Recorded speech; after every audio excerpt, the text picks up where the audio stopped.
কিন্নি, কোথায় গেলে? একটু পানি দাও দেখি। গলাটা শুকিয়ে কাঠ হয়ে গিয়েছে আমার। যা গরম পড়েছে।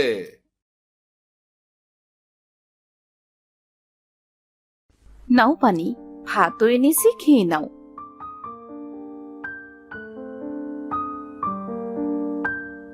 এ কি গিন্নি, সকালে তো পান্তা ভাত আর কাঁচামরিচ দিয়ে ভাত খেলাম, এখনো পান্তা ভাত আর কাঁচামরিচ?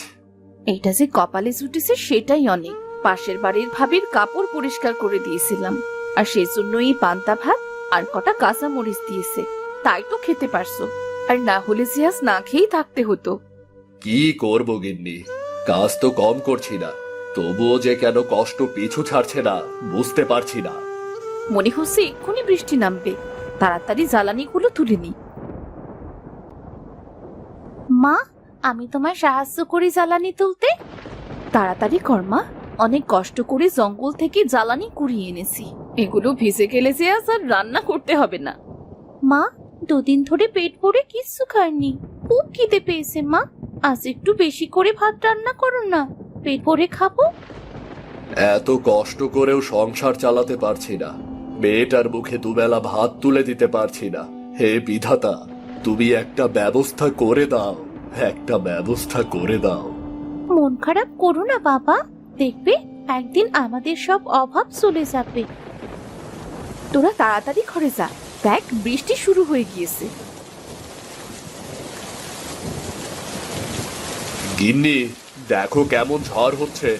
এমন ঝড় হলে তো আমাদের ঘর ভেঙে যাবে।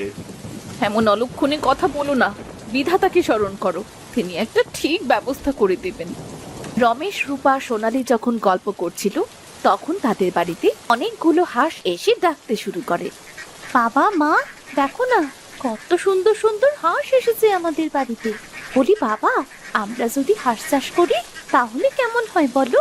হাঁস যখন বড় হয়ে ডিম দেবে, তখন আমাদের আর না খেয়ে থাকতে হবে না। কথাটা তুই মন্দ বলিসনি রে মা, কিন্তু হাঁস কেনার মতো টাকা যে আমার কাছে নেই রে। বাবা, আমরা সবাই মিলে পরিশ্রম করব, টাকা জোগাড় করব। সে সময় হলে দেখা যাবে। তোরা এবার থামতো, বলি শুনছো? দেখতে দেখতে তো সন্ধে হতে চললো, বৃষ্টি থামার তো কোনো নাম গন্ধও নেই। তবে কি আজও না খেয়ে থাকতে হবে? গিন্নি, ঝড় কম হয়ে গিয়েছে, আমি বাজারে যাচ্ছি কাঠগুলো বিক্রি করতে। কিন্তু বাবা, বাইরে তো অনেক জোরে বৃষ্টি হচ্ছে, এই বৃষ্টির মধ্যে তুমি কেমন করে বাজারে যাবে? আমার কিছুই হবে না। গিন্নি, তুমি ছাতাটা নিয়ে আসো দেখি। তোমাকে আর এই বৃষ্টির মধ্যে বাজারে গিয়ে কোনো কাজ নেই। আমি সীমা ভাবির বাড়িতে গিয়ে দেখছি দুটো চাল জোগাড় করতে পারি নাকি।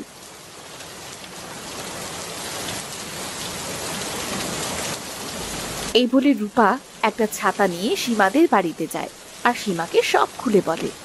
বলি আপনার জন্য কি আমি চাল নিয়ে বসে আছি নাকি? প্রতিদিন কিছু না কিছুর জন্য তো আসতেই থাকেন। আসলে ভাবি, বৃষ্টির জন্য আপনার ভাই কাঠ বিক্রি করতে যেতে পারেনি। কিন্তু আপনি তো ঠিক চাল নিতে চলে এসেছেন। বলি আমি কোনো চাল দিতে পারবো না। সকালে রান্না করা কিছু ভাত আর তরকারি আছে, গরুকে দেবার জন্য রেখেছিলাম, আপনি বরং সেটাই নিয়ে যান। ঠিক আছে ভাবি, আপনি বরং সেটাই দিন।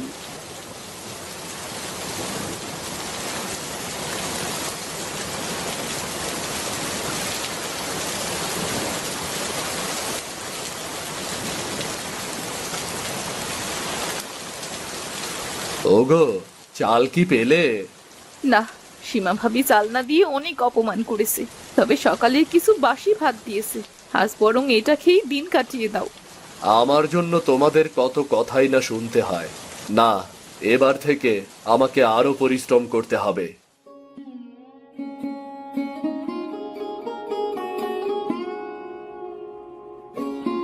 বাবা, কোথায় যাচ্ছ তুমি? তোর কাশেম চাচার ক্ষেত পরিষ্কার করতে যাচ্ছি রে। আমিও যাব বাবা, তোমার সাথে আমিও যাব। কাশেম চাচার ক্ষেতের পাশেই তো নদী, নদীর উপর অনেক রকম শাক পাওয়া যায়, আমি সেগুলো তুলবো।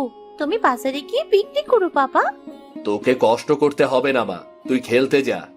না বাবা, আমি টাকা গুছিয়ে হাঁস কিনতে চাই। মেয়েটা মন্দ বলেনি, আমিও মানুষের বাড়িতে কাজ করব। সবাই মিলে কাজ করলে হাঁস কেনার ঠিক একটা ব্যবস্থা হয়ে যাবে। আচ্ছা ঠিক আছে, তবে চল তুই আমার সাথে।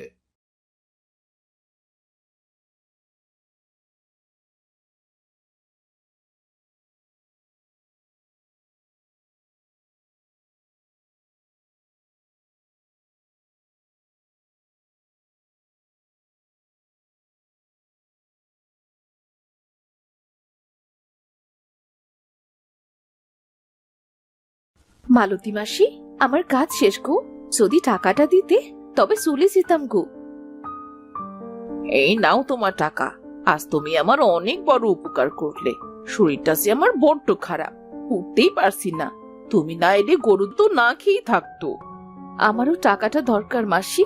আসলে মেয়েটা জেদ ধরেছে হাঁস পুষবে, কিন্তু হাঁস কেনার মতো তো টাকা নেই, তাই আর কি। এটা তো খুব ভালো কথা। একবার যদি অনেকগুলো হাঁস কিনতে পারো তবে তোমাদের আর অভাব থাকবে না। দোয়া করো মাসি, আমি আসি তবে। বাবা, তুমি তাহলে ক্ষেতটা পরিষ্কার করো, আমি নদীর ওপর থেকে শাকগুলো তুলে নিই। এই বলে সোনালি যায় নদীর পাড়ে শাক তুলতে, আর রমেশ এদিকে ক্ষেত পরিষ্কার করতে থাকে।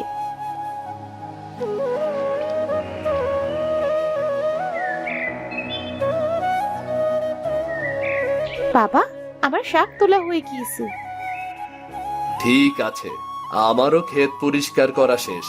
তোর কাশেম চাচার কাছ থেকে টাকাটা নিয়ে আসি। টাকা আনতে যেতে হবে না, এই নাও তোমার টাকা ভাই। ঠিক আছে ভাই, দরকার পড়লে আবার ডাক দিয়েন। আমি আজ আসি তবে।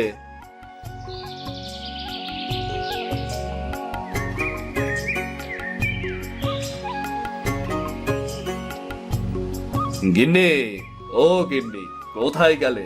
আমি বাজারে যাচ্ছি শাক বিক্রি করতে। দাঁড়াও, আমার কাছেও কিছু টাকা আছে। আজ কাজ করে পেয়েছি, এই টাকাও নিয়ে যাও। যদি কম দামের ভেতরে হাঁস পাও তবে কিছু হাঁস নিয়ে এসো। ঠিক আছে গিন্নি। এই বলে রমেশ শাক বিক্রি করতে বাজারে চলে যায়।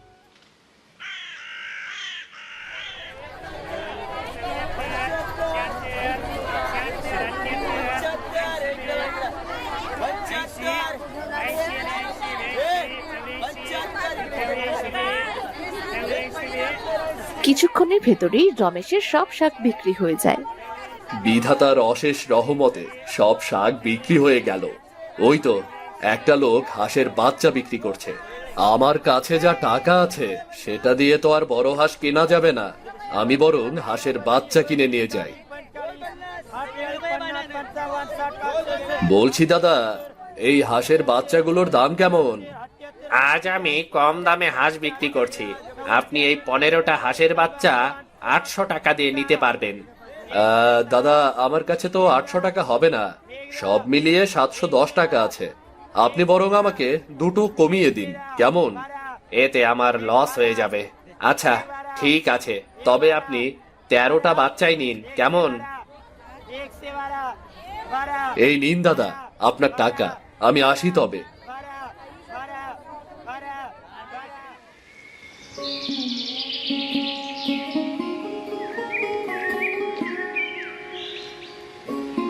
বাবা, তুমি হাঁসের বাচ্চা এনেছো? আমার খুব আনন্দ হচ্ছে বাবা। আমাদেরও আজ থেকে অনেক হাঁস হলো। ওগো, এতগুলো যে হাঁসের বাচ্চা আনলে, তা এত হাঁস বড় হলে তুমি রাখবে কোথায়? আর তাছাড়া ওদের জন্য খাবার এনেছো, আজ ওদের কি খেতে দেবে? না গিন্নি, হাঁস কিনে সব শেষ হয়ে গিয়েছে। আচ্ছা মা, আমি হাঁসগুলোকে ছেড়ে দিয়ে চারপাশটা ঘুরিয়ে নিয়ে বেড়াই। ওরা পোকামাকড় কুটে কুটে খাবে, আর কাল একটা ঠিক ব্যবস্থা করা যাবে। তবে তুই দেখ কিছু খাওয়াতে পারিস নাকি। লতা ভাবির কাপড় পরিষ্কার করে দেওয়ায় সে কিছু চাল দিয়েছে, আমি বরং সেটাই রান্না করি। এই বলে রূপা রান্না করতে চলে যায়, আর সোনালি হাঁসের বাচ্চাগুলোকে ছেড়ে দেয় পোকামাকড় খাওয়ানোর জন্য। হাঁসের বাচ্চা কিছু না খাওয়ায় সোনালি ঘরে চলে যায়। এই ফাঁকে হাঁসের বাচ্চাগুলো হাঁটতে হাঁটতে একসময় সোনালীদের বাড়ির পাশের পুকুরে চলে আসে। মা, ও মা, হাঁসের বাচ্চাগুলোকে যে কোথাও দেখছি না, ওরা গেল কোথায় সব?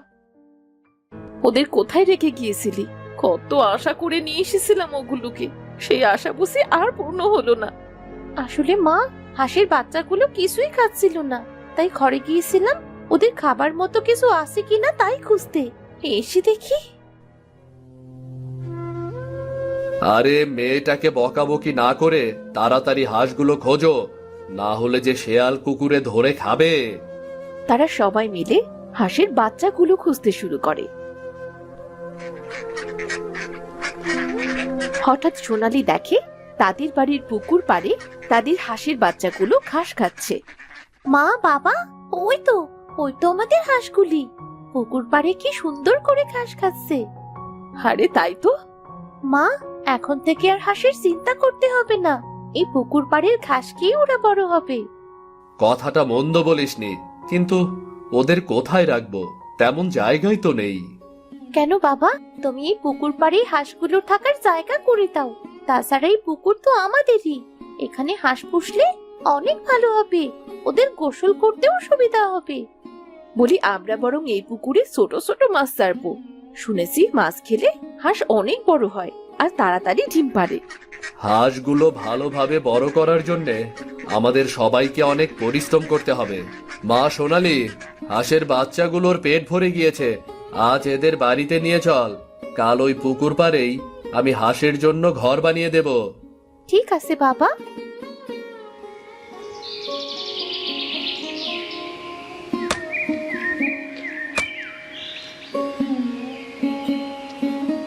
খুব সুন্দর হয়েছে ঘরটা, বাড়ির সামনে সব সময় দেখাও যাবে। পুকুর পাড়টাও খুব ঠান্ডা, হাঁসগুলোর কষ্ট হবে না। হ্যাঁ রে মা। আচ্ছা, আমি শাক তুলে বিক্রি করতে যাচ্ছি। গিন্নি, তুমি দেখো কারো বাড়ি কাজ পাও কিনা। কিছুদিন কষ্ট করে পুকুরে কিছু ছোট মাছ ছাড়বো, যাতে হাঁসের খাবার কষ্ট না হয়। বড় হলে কি আর শুধু ঘাসে হবে? আচ্ছা ঠিক আছে, তবে আমি যাচ্ছি। সোনালি মা, তুই তোর বাবার সাথেই যা। এই বলে রূপা কাজ খুঁজতে চলে যায়। রমেশ আর সোনালি শাক তুলে বিক্রি করে, পুকুরে মাছ ছাড়ে। পুকুরের ওপর থেকে ঘাস আর পুকুর থেকে মাছ খেয়ে তাদের হাঁস অনেক বড় হয়ে যায়। আরে রমেশ ভাই, তুমি দেখি পুকুর পাড়ে হাঁস পুষতে শুরু করেছো। সেদিন যে হাঁসের বাচ্চা কিনেছিলে, সেটা সেই হাঁস না? হ্যাঁ ভাই, আসলে হাঁস পুষবার মতো তেমন জায়গা আমার নেই, তাই তো পুকুর পাড়েই হাঁসের খামার দিয়েছি। ওদের খাবার কেনার মতো টাকা নেই, এই পুকুরেই হাঁসগুলো সবসময় থাকে। ঘাস আর মাছ খেয়ে বাঁচে ওরা। কি বলছো? ঘাস আর মাছ খেয়ে তোমার হাঁস এত বড় হয়ে গিয়েছে? হ্যাঁ ভাই, দেখবে এবার তোমার সব অভাব কেটে যাবে। তোমার হাঁস খুব তাড়াতাড়ি ডিম দেবে। আমি আসি তবে। রিতম সেখান থেকে চলে যায়। কেটে যায় আরো কিছুদিন। একদিন সকালে খামারের দরজা খুলতে গিয়ে সোনালি দেখে তাদের 2টা হাঁস মারা গিয়েছে আর বাকি হাঁসগুলো সব অসুস্থ। হাই হাই হাই, এই কি সর্বনাশ হলো! বাবা, মা, দেখো আমাদের সব শেষ হয়ে গেল। কি হয়েছে? অমন করে কাঁদছিস কেন? আমাদের 2টো হাঁস মারা গিয়েছে, বাকি একটা হাসপাতে সবগুলো অসুস্থ, মনে হচ্ছে বাঁচবে না। কত কষ্ট করে না খেয়ে কত আশা নিয়ে হাঁসগুলো পুষেছিলাম, একটু সুখের মুখ দেখবো বলে, আর বিধাতা বুঝি আমার কপালটাই ভেঙে দিল। বাবারে, তোদের দেখে অনেক হাঁস, তা আমায় একটা হাঁস দিবি? অনেকদিন হাঁসের মাংস খাইনি। আসলে বুড়িমা, আমাদের হাঁসগুলো যে অসুখ করেছে। ওই তো, ওই ভালো হাঁসটা আমায় দিবি? ওই একটি হাঁসই ভালো আছে, তুমি যেহেতু চাইছো, তবেও হাঁসটা তুমি নিয়ে যাও।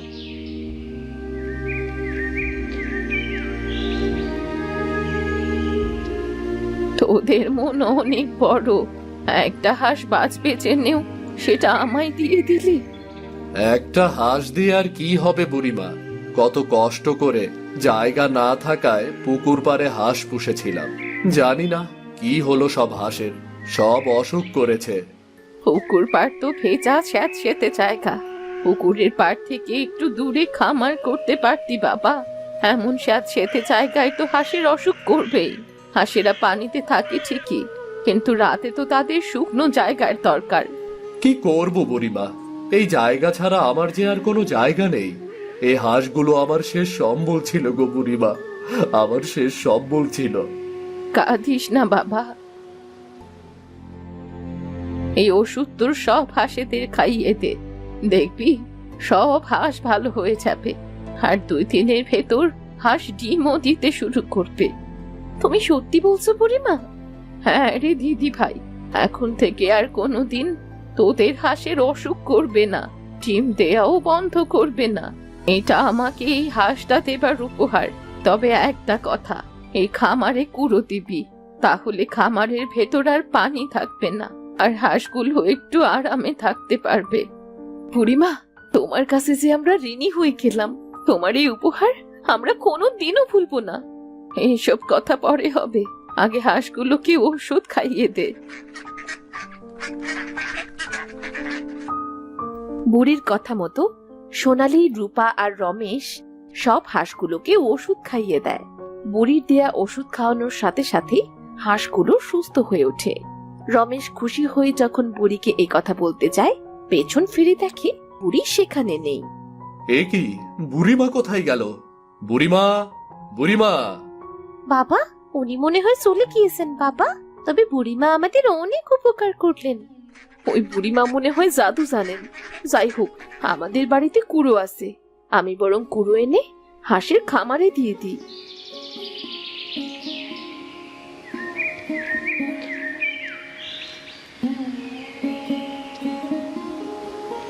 রূপা বাড়ি থেকে কুড়ো এনে হাঁসের খামারে দিয়ে দেয়। 2-3 দিন পর সোনালী পুকুর পাড়ে গিয়ে দেখে সেখানে অনেকগুলো ডিম। মা, বাবা, তোমরা দেখে যাও, আমাদের হাঁস পুকুর পাড়ে ডিম দিয়েছে। সত্যি তো? বুড়িমার কথা সত্যি হলো। বাবা, এখন থেকে আমাদের এই হাঁস আর ডিম পাড়া বন্ধ করবে না। এখন থেকে আমাদের সব অভাব চলে যাবে বাবা। তুই ঠিক বলেছিস মা। আমি ডিমগুলো বিক্রি করে বাজার করে আনি। এখন থেকে আর আমাদের না খেয়ে থাকতে হবে না রে মা।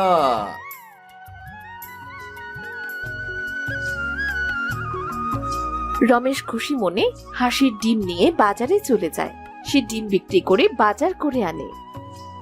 আর এরপর থেকে তাদের সবগুলো হাঁসে প্রতিদিন ডিম দিতে শুরু করে, যা বিক্রি করে তাদের সংসারটা ভালোভাবেই চলে যায়।